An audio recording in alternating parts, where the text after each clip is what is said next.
కుదుర్చుకోబోతుందనే విషయాన్ని కూడా ఈ సందర్భంగా మనవిస్తున్నాను. ఇప్పటికే మరొక 10 విద్యా సంస్థలు దరఖాస్తులు పెట్టుకున్నాయి.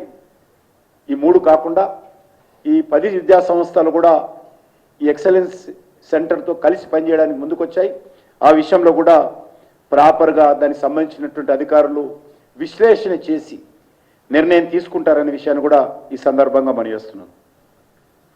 ఇది 2వ ఇన్స్టిట్యూట్ అయిపోయింది.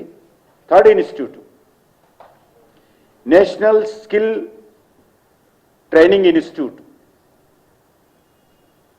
దీన్ని గతంలో ఉన్నటువంటి విషయం మీకు అందరికీ తెలుసు.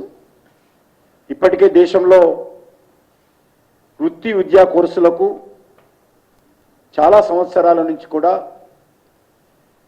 మరి కావాల్సినటువంటి ట్రైనింగ్కు ఐటీఐలు వెన్నెముకలాగా పనిచేస్తూ ఉన్నాయి. 1950 నుంచి కూడా ఈ ఐటీఐలు పనిచేస్తూ ఉన్నాయి.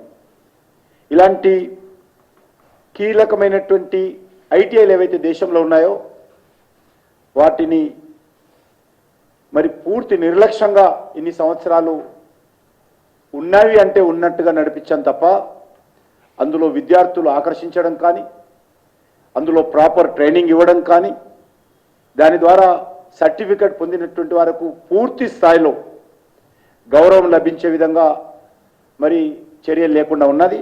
అందుకే నరేంద్ర మోడీ గారు దీనిపైన దృష్టిని కేంద్రీకరించి ఈరోజు ఐటీఐల సంఖ్యను కూడా పెంచేటువంటి ప్రయత్నం చేయడం జరిగింది. గత 3.5 సంవత్సరాలుగా మరి 47% ఈ యొక్క న్యూ ఐటీఐలు వృద్ధితో ఐటీఐల సంఖ్య ఈరోజు 14,615 ఐటీఐలు ఈరోజు దేశంలో పెరిగాయి. ఇందులో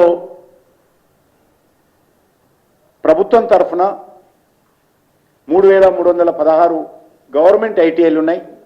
మిగిలిన ప్రైవేట్ ఐటీఐస్ ఉన్నాయి. 681 జిల్లాలలో దేశంలో ఈ ఐటీఐలు పనిచేస్తూ ఉన్నాయి.